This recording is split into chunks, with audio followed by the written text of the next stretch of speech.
All right, team, how we doing? This is Coach Dana Cavalea coming at you with the Becoming a Champion show, where we are all about inspiration, motivation, and encouragement to move you along your high performance journey. And this week, I want to talk to you about connecting the dots of life, connecting the dots of your goals, of your journey, and bringing it all together. Coach, what the hell does that even mean?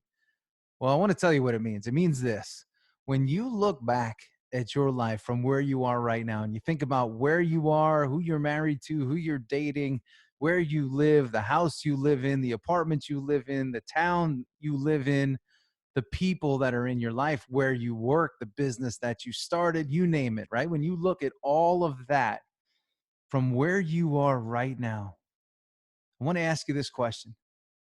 Did you plan all of that? Was that something that you planned? All of it? Every detail of it? Probably not. Because I talked to so many people on the show and I asked them, I said, "Hey, did you plan, everything that's gone on in your life? Did you know that this was going to happen to you for you?"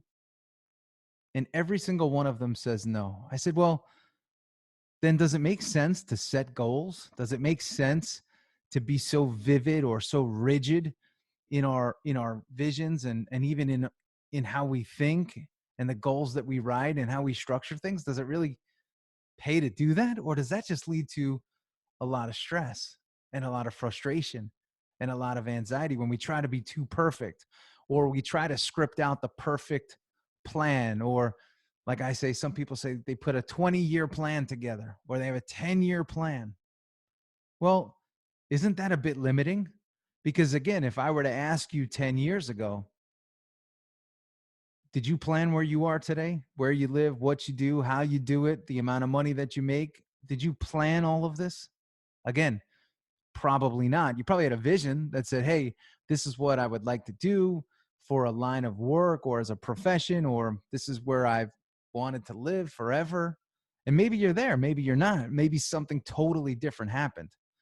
But today's conversation is really about pressure, and it's about the pressure that we put on ourselves to succeed at the highest of levels, and the pressure that we put on ourselves that leads to a kill of our passion and of our desire and of our excitement, and the pressure that we put on ourselves that puts us under a constant squeeze, and we're holding ourselves to deadlines and timelines that often should be stretched out a year, 2 years, 3 years, 5 years, maybe even past that. Because the pressure that we put on ourselves to succeed can get so high, it could almost become, and usually does become, destructive to relationships, to family structures, to our health, because we begin to prioritize the goal above all, the journey to succeed above all. And we shut people down, we shut things down, we even shut ourselves down to potential opportunities that are out there that we may be missing. So I want you to take some time today and ask yourself, am I putting pressure on myself unnecessarily? Am I trying to meet an expectation that I put on myself? Nobody else put it on me, that I put on myself, that is unrealistic and also an inhibitor of performance? Am I putting so much pressure on myself that it's really confused me and it's killed my passion, and I'm going through the motions every day of my business, of my job, and I'm not loving it anymore? I'll tell you this, and many people don't think about this, but pressure is created internally. We put pressure on ourselves, which is an internal thing. And by putting high pressure on ourselves, the result is lowered passion, because pressure and passion are inversely related. If you have high pressure, you're going to have low passion. If you have high passion, you're going to have low pressure. So ask yourself where you are in this moment. Is your pressure high? If it is, your passion's low. And if your passion's high, your pressure's probably low. That's why we love to chase new things. We chase what's shiny, we chase what's glowing, we chase what's new, we chase what's different. And that's why many of us get knocked off of our track and we get distracted and we lose focus. And a lot of times that happens because we're chasing the passion. We're chasing what's new and refreshing, because what we're doing We've allowed pressure to creep in and destroy the experience. So ask yourself again, am I enjoying myself? Am I living in a state of passion, or am I living in a state of pressure? Now, it's impossible to pursue anything great and have zero pressure. There's pressure of things we have to do and need to get done. Yes, but that pressure shouldn't be so great that it vacates us of our dream. It vacates us of that passion, because passion is like an energetic superpower that will push you through and push you to any obstacle and move you to where it is that you are supposed to go. And that's what I want to remind you of today. So if your passion is low, we have to get that stimulated. Coach, how do we stimulate passion? We stimulate passion by doing less. Many of us that lose passion, it's because pressure's up, meaning we're trying to do too many things at once. So work to get yourself singular. Part two is we've most likely put our personal health, wellness, and vitality second to the pursuit of whatever's causing the pressure. So, and then we justify it. We make excuses as to why we have to do this instead of that. But I will say, in addition to getting singular and doing less, get yourself on a program, get yourself on a fitness program, get yourself on a nutrition program, get yourself the accountability that you need in that department if you can't do it on your own. Because getting yourself in a better state of overall vitality is going to help you elevate your passion from an internal standpoint. So we've gotten singular, we've improved our vitality through training and diet.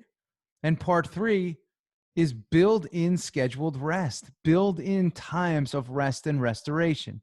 And if you can do those three things, get singular, improve your vitality through training and nutrition, and improve your overall life by recovering, you're going to put yourself in a better position to have success, however you define success.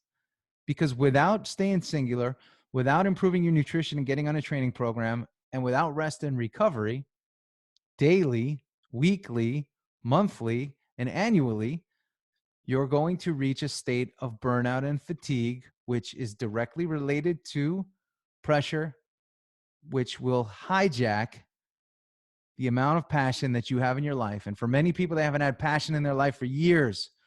They're hamsters on a wheel. They're running so hard that they're frying their motherboard out on the inside, but they're doing it in the pursuit of excellence and in the pursuit of success and in the pursuit of what it is they say they have to do and they feel called to do. And that's not true, because if you felt called to do something, you would do it in a very different way. So as I wrap up today's episode of the Becoming a Champion show, I want to remind you of what you need to do in order to reduce pressure and elevate your passion. Remember, get singular, do less, get on a training and nutrition program, and build in daily, weekly, monthly, and annual rest. And be diligent with that. You don't need to be on 24/7, because like any appliance that's on for 24/7, 365, eventually there's a point of fry and burnout that takes place. And I don't want that for you. We're too early in this year. I'm recording on February 22nd here. It's too early. You got to be pursuing excellence now. And you do that by putting yourself in the right state. And the right state is high passion, low pressure, do less, training and nutrition program, daily rest and recovery. You do that combined with moving towards what it is you feel like you're supposed to do intuitively, with a good solid plan that's healthy, you're going to find yourself in a very, very different position 30 days, 60 days, 90 days, 365 days from today. But stay on task, stay on plan, and remember what I told you has to be included in that plan: singular, nutrition and training, daily rest and recovery. You do that, I'm telling you, my team of champions, you're going to find yourself in a great, great position. Pressure down, passion up. This is Coach Dana Cavalea. I hope you enjoyed this week's lesson on the Becoming a Champion show. If you did, give us a like, give us a share, give us a subscribe, and help us build this community of champions, like-minded individuals that are hungry to be their best, to pursue excellence and perform at the highest possible level. That's what this show is about. That's what the Becoming a Champion show is about. That's what I want for you. And for those of you that are not on the daily blog, make sure you head over to danacavalea.com and get on that blog. Monday through Friday comes out, 60-second read, get you fired up, get you teed up to go out and win the day. That's what it's all about. Go out and win today. I'll see y'all next week. See ya.